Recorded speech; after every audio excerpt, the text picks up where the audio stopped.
Hello, everybody. My name is Graham Elwood. Welcome to the Political Vigilante. We are here talking from the Convo Couch. Fiorella, Fee, thank you so much for taking time to join us today. Sure. Thank you for having me. Appreciate it. So you actually went up to Seattle, right as the, whatever they're calling it, the CHAZ or whatever, was like taken down and there were protests and you were... unfortunately, a car drove through some of the protest and a young woman was killed, which is horrific.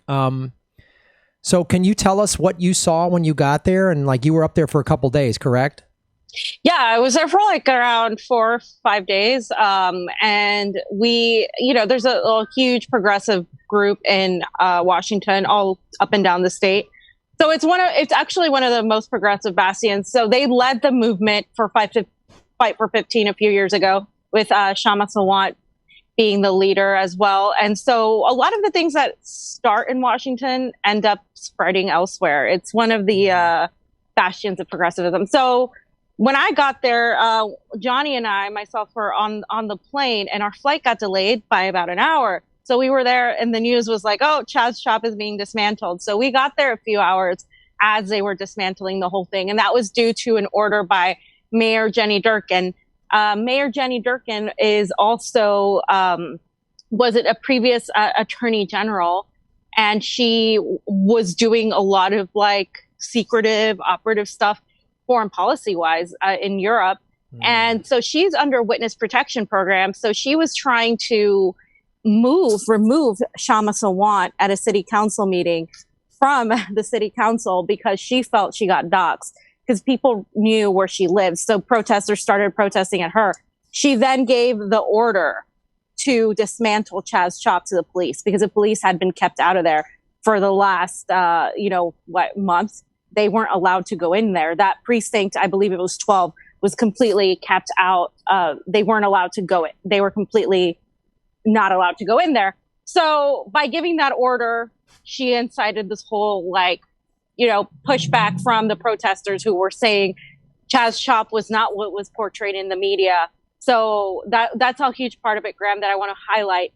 CHAZ shop was portrayed as being this Antifa, commie, super violent, lawless group of people. Extorting businesses and, rappers like with dirty guns. Socialists. And that's not what it was, because we spoke to several people and we have Johnny's working on releasing all these interviews that we did. But we were live and we were on YouTube asking people, hey, what's in your experience? Is there violence from these people? And the vast majority said no. Only one guy said, well, I'm glad they're dismantling it because it's ugly. It was more of the aesthetic for some people. But as far as like the violence, many local residents talked about how that area, is particularly by the park we were at, was consistently after dark, always known for crime regardless, before and will be after CHAZ shop.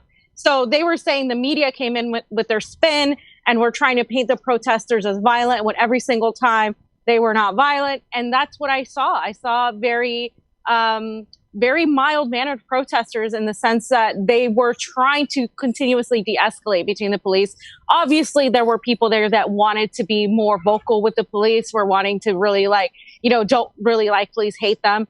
But from the leadership, which is a very loose leadership, right? Because there's no one leader, they continuously talked about don't throw anything at the cops, don't do this. Like if you obviously everybody has their own way of protesting, that's fine. But they try to keep it on the DL, and that's what I've seen continuously in all these protests. And so the protesters were there after the dismantling. It was last Wednesday, I believe. They were still there trying to counter resist the police, and they're saying that they're going to continue to protest every single day at 8 p.m. So every single day that I was in Seattle, there was some type of protest. And so they started marching to Mayor Jenny Durkan's house, demanding her resignation. So really quickly, I'm going to list the 5 demands that they had. Okay. One of them is to defund the police by about 50% at least. That money, number 2, goes into Black communities. Number 3 is to free all the protesters. 4 is to make sure there are no more youth jails, because that is a big problem in that region. Juvenile delinquency, they automatically put young people in the system for things as petty as marijuana. And their 5th ask is for Mayor Jenny Durkan to resign, saying that she didn't handle the situation well. She broke a lot of what the protesters wanted. And a lot of people in the community were saying they were getting social services that they weren't getting from the government, like youth advocacy, homeless. They were aiding the homeless, growing their own food, all of these things that would be nice to have in a regular community provided by your local community. That wasn't provided. So that's the gist of it, summary of that part. Which thank you for telling all this, all of us that. It was my understanding that the Seattle City Council passed, I know they passed several weeks ago, saying that the police department can no longer use any sort of crowd control, like rubber bullets and tear gas and all of that. Yeah. So the way they offset that is because they had some SWAT members in front of the police. So the majority of the time they didn't tear gas for the majority of time or use these rubber bullets on protesters. But in some instances late at night, they had the SWAT. So the SWAT is able to do that because they're not adhered to what the local police are. So that's one way they completely, totally just, change that whole thing. Now, I do have to say that compared to the LAPD, the Seattle PD is far more restrained. They were obviously in the beginning, but then they got, attacked or, they got told off by the community, and that was respected. The LAPD I've seen has been far more worse in their armament of riot gear. They come with so many more law enforcement officers. The LAPD has definitely more, I would say, harsh tactics than what I saw in the Seattle PD. But that's how they offset that. They were able to do that by using other parts of the police mechanism to infringe on those people. And you mentioned the young woman that was run over. Mm-hmm. And so it was weird because we had been there Thursday night. We were there for the most of the time. We went to Seattle to that part. And Thursday night, we were particularly there, and they were doing like a vigil on the middle of the I-5 highway. So there were a lot of naysayers saying, why are people protesting on the highway, right? You're going to get run over by a car. Now, in Seattle, what they don't do in LA is that they have been closing these highways for the last month. So the I-5, those exits that the protesters were on were completely closed off to regular traffic. So the night before Friday, which is when these protesters were run over, Thursday, I was there. We caught a few shots of the protesters having a vigil. We were even saying, what's the point of protesting if there's no traffic? I think they were just there in solidarity. They weren't doing anything much more than having a vigil. And that was just the last part of the march that they had. They kept marching to the police stations and so on. Friday, we were nearby the mayor's house. We were nearby Mayor Jenny Durkan's house because there was a mass 4,000 person protest from a park near her house back to her house, or protesting for a resignation, etc. So there was a mass protest there. And that same night, some of the protesters went on I-5. And if you guys have seen the video, I'm sure many of you have, I think Converge Media had that video, and the car comes against traffic, against an area that was completely blocked off, specifically speeds up and drives through and runs into these people. And so two of the protesters, one was 24, the other one, I forget how old she is, but initially she was in critical condition, and then she passed away a couple days ago. So that's what happened. And to a lot of the naysayers that were saying, well, what was she doing on the road? Those roads are closed off. So the only way that car got in is either somebody let them in, or they completely ignored the closed off barriers that were there. to go into it and target the protesters. So they either drove around or through the barricades to hit the protesters, because it wasn't like, oh, this driver didn't know it was going. They knew this area had been, this ramp or whatever had been blocked off forever, and they did it deliberately. Right. And as you know, the following day, Saturday, was July 4th, and there was already a lot of right-wing people, like I'm talking about Proud Boys, that had put this event on for Saturday. It was supposed to be an event against CHAZ Chop. Facebook, of course, being the censorship kings and queens, took it down, and that event was just brushed off on Facebook. It had about 2,000 attendees. Only about 50 people or so attended on Saturday. But we had been seeing suspicious people, Johnny and myself and one of our friends that were there. We had been kind of monitoring the protests, because there was a point where we filmed somebody doing graffiti, and those people came out of nowhere. They hadn't been part of the protests, meaning, like, obviously anybody can join in a protest at any time. Sure. But they hadn't been marching with everybody else. And all of a sudden, the one thing they went to do was graffiti. And then the police were really weird about it. They waited for them to be done. And then they tried to arrest a bunch of everybody else because of the graffiti. Obviously, graffiti isn't a big deal. It's graffiti, but it is something that the police can use against these people. And so we kept seeing like some suspicious figures the few days before that Friday night. We saw 3 guys that were appeared to be, we asked them, who are you with? And they got nervous and they left. There was also a photographer who like didn't want to identify herself. And it's discovered she was working with the police to take pictures of protesters.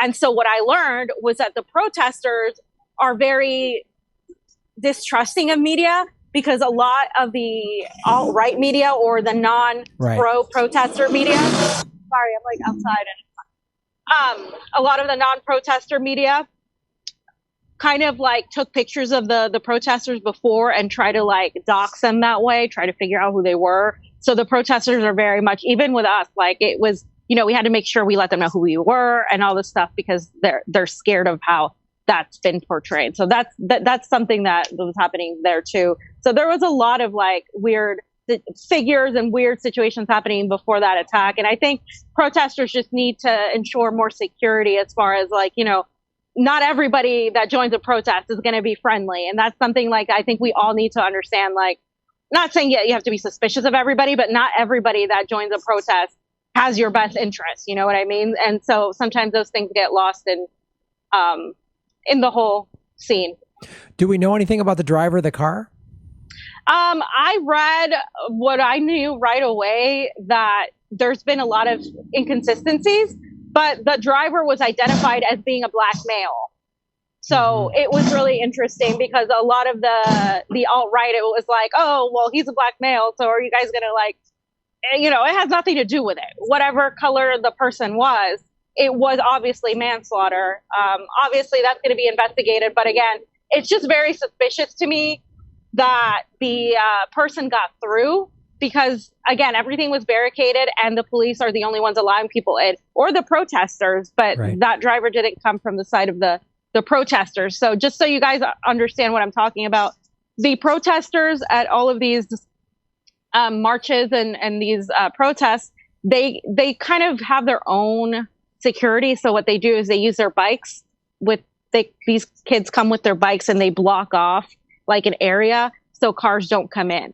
That's the whole point of them doing that, is so that doesn't happen. So whoever got in had to get on a different way. That wasn't the way like the protesters were. And they were more vigilant as a result of seeing a lot of suspicious people. So honestly, again, like, this is just sad, because it shouldn't be happening, right? On wherever you fall on the spectrum, whether you are more conservative or more liberal or a leftist, whatever, we shouldn't have 24-year-old kids dying for going to a protest. And I just think like you shouldn't politicize that. It's wrong. Whoever did that is wrong. And the driver, initially people were saying he was drunk. The police actually found zero traces of no traces of somebody inebriated. So that wasn't the case either. Yeah, it's pretty awful in Seattle. I mean, this is not the first time this happened. There was a white nationalist who drove through a protest about like a month ago. And the fact that someone's dead. I mean, this is what's happening. It's pretty awful. I mean, this young woman is dead. We've had, 6 black men lynched. There was a shooting in Atlanta just over the weekend. I just want to say her name was Summer Taylor. Taylor. They went by they, but their name was Summer Taylor, and I remember seeing them at the protest. Just one of these other faces that was at the protest, and nobody should have to fear for their life at these protests. I mean, it is when you're stopping traffic. We kind of saw something similar when we did the LA thing.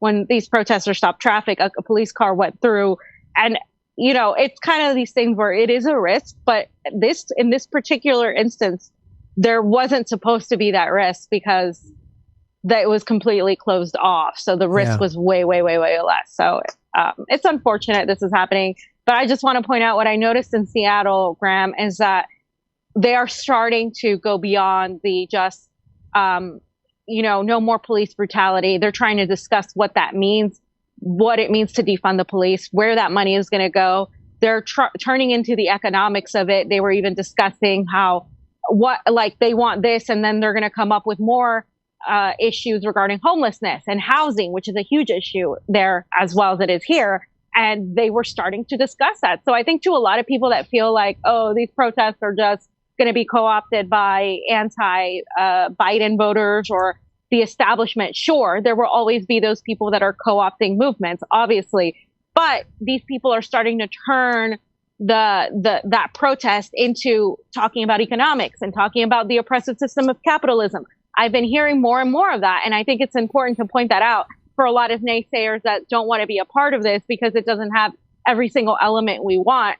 I think if we listen to what these people are asking and demanding, we can then take that and build upon it. But people just want to be heard and want to be listened to first. They, like if you come in with your own agenda, then it's like, well, why aren't you just listening to what we're talking about first? So I think for a lot of us that are on the left and are really want to burn the whole system down, it's also worth knowing how to approach that without coming off as being well, yeah, you're not doing it right. So this is how you do it. Yeah. And I'm glad you brought that up because,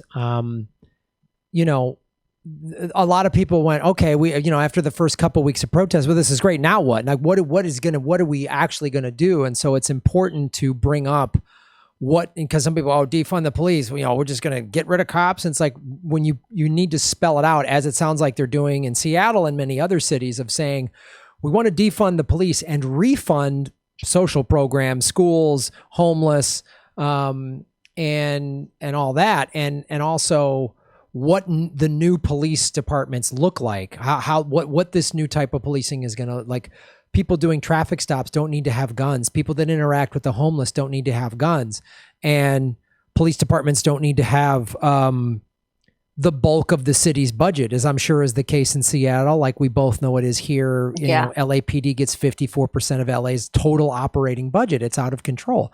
And I've been to Seattle. It's a fantastic city. It also has a serious homeless problem. It has serious inequities. It has out of control rent and all that stuff. And this is why, and this is these are precarious times. And I applaud anyone out there protesting and being an activist in any way, shape, or form. The sad reality is a young woman, Summer Taylor, is now dead because she wanted to make her city better. And I don't know the reasons behind why this driver did this. But it's not the first time somebody's driven through protests in Seattle, not to mention all the crazy stuff that is happening all over the country. So, I mean, it's good that people are getting real clear on exactly what the demands mean, what defund the police and end police brutality means. And I'm glad that people are just don't stop. Like Kshama Sawant just got this, I think this taxing Amazon bill passed or something, if I'm not mistaken, which is huge. I mean, and she's somebody that I think more leaders should emulate.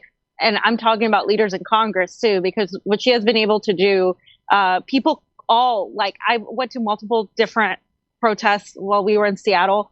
like 90% of those people were all mentioning her in some form, in some way, saying like she led this 5 for 15. She was the one that led the march against the police and helped the whole CHAZ chop thing start and help those protesters. And she is being completely now like completely vilified by a lot of the corporatists in Seattle, including Jenny Durkin, who has a horrible past when it comes to protesters. She has been always hard on protesters, but refused to jail the bankers and the corporations in 2008. That is on her record. So she's not really popular with a lot of the protesters and the activists. And there are a lot of groups in Seattle that are actually, more than in other areas, far to the left. They have their own Washington progressives as a party that exist over there. So like, it's not like these people like are new to this. I think if anything's going to happen like that, it's going to happen there.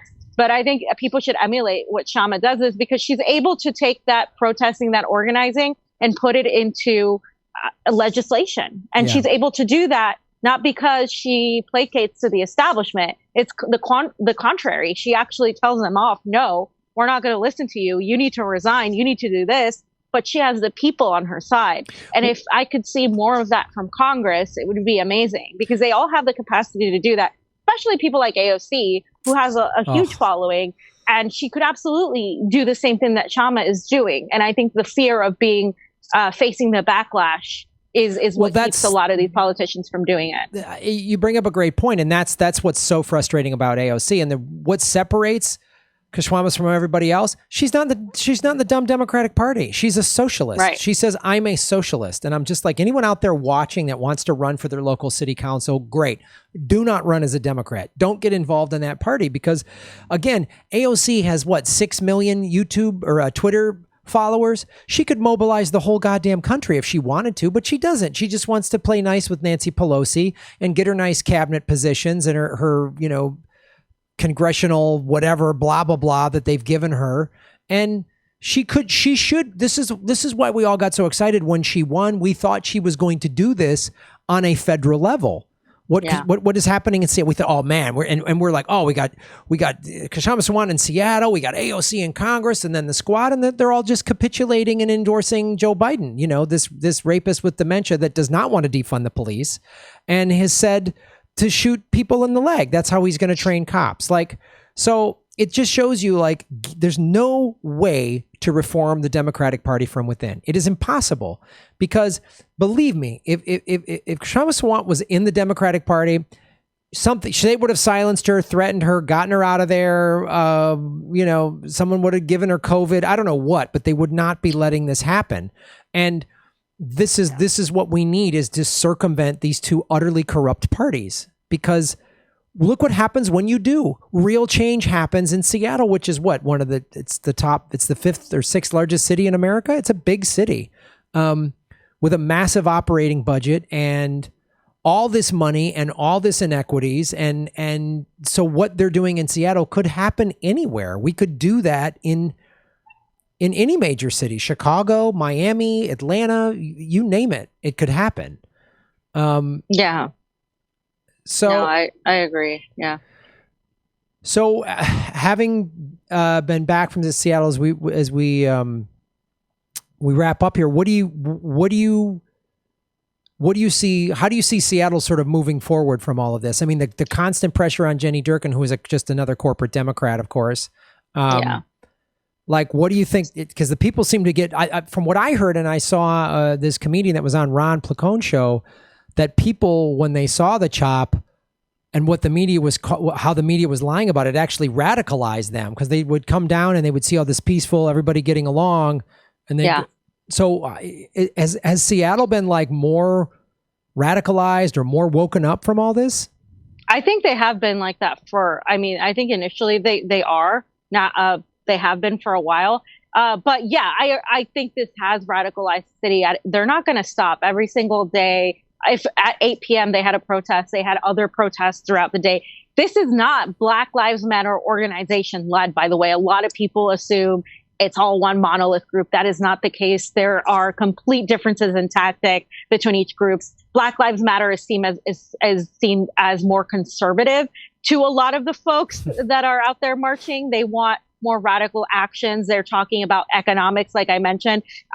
So Seattle, though, it's very important to point out, they understand change happens bottom up. In fact, in multiple protests, the protesters who were speaking, the lead organizers, were talking about how change doesn't happen with the presidency or on a federal level like that.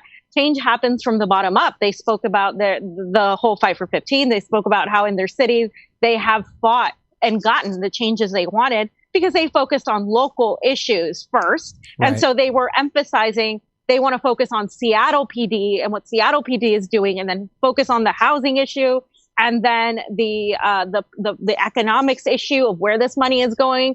And they become very specific with it. So definitely they're going to keep going until they see that there is actual physical legislative change. They're not going to stop.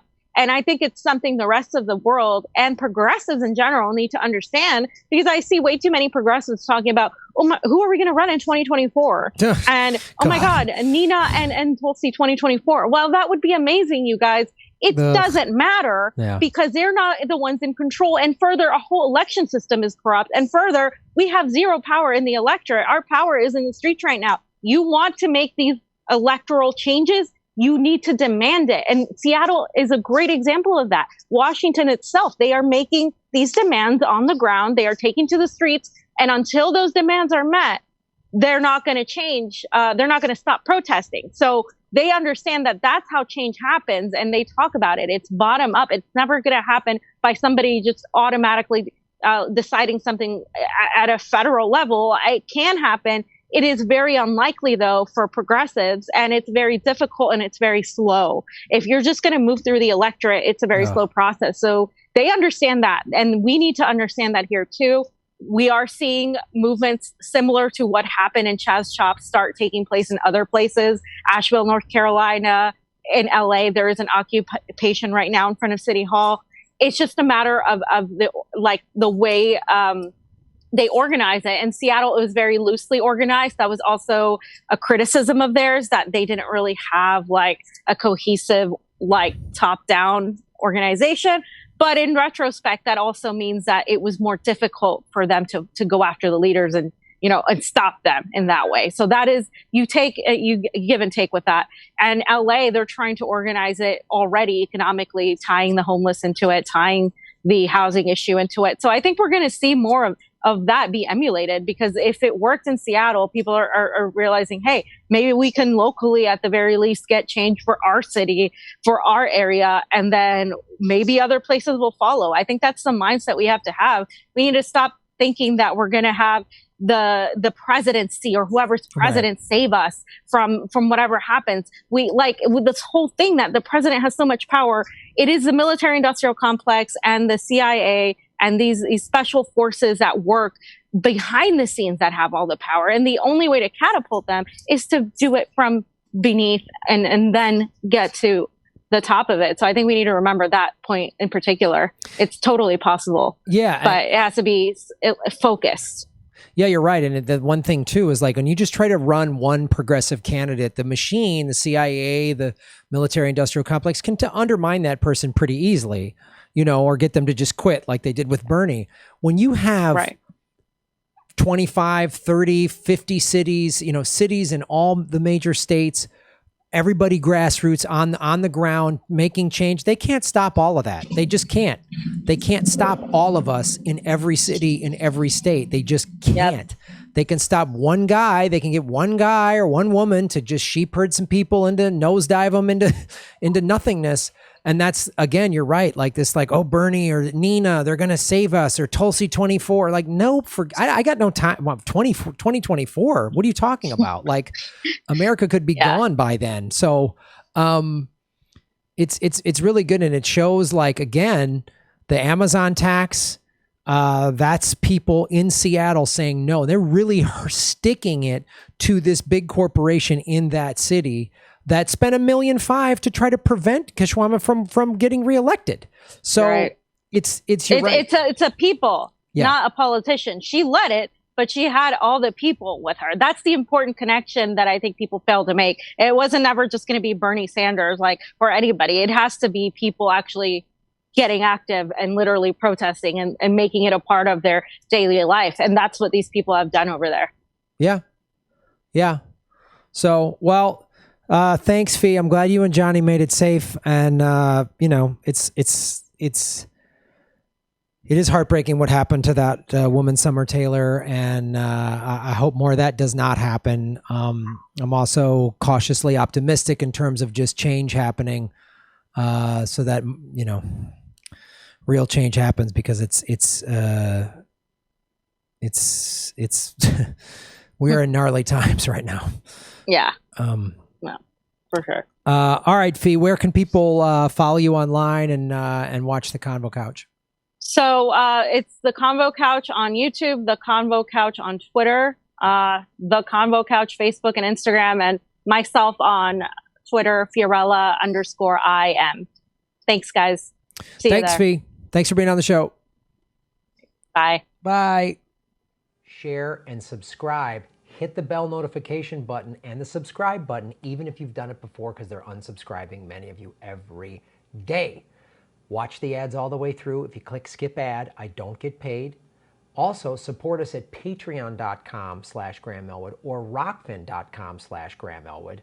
Rockfin.com is a blockchain cryptocurrency platform. All my videos are on Rockfin ad-free.